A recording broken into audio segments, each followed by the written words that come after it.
Hi friends అందరికీ, మీరందరూ అయితే ఏం చేస్తారు? నేనైతే ఎక్కడికి వచ్చిన అంటే మా శైలజ వాళ్ళ ఇంటికి అయితే వచ్చేసిన.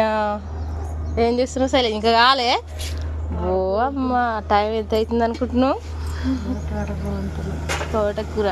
వావ్, కలర్ వేరేగా అనిపిస్తుంది ఎందుకంటే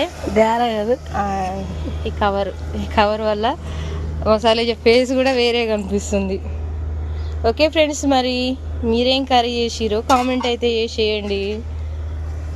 టైం ఓవర్ అయిందిగా, తినలే ఇంకా. నేనైతే తిన్నా. మీరందరూ అయితే అన్నం తిన్నారా లేదా కామెంట్ చేయండి. ఏమేమి వేసినావు? టమాటా, కొత్తిమీర. ఓకే ఫ్రెండ్స్, మరి అన్నం వండినావా? అన్నం ఎప్పుడు వేడి వేడి అన్నం, వేడి వేడి కూర.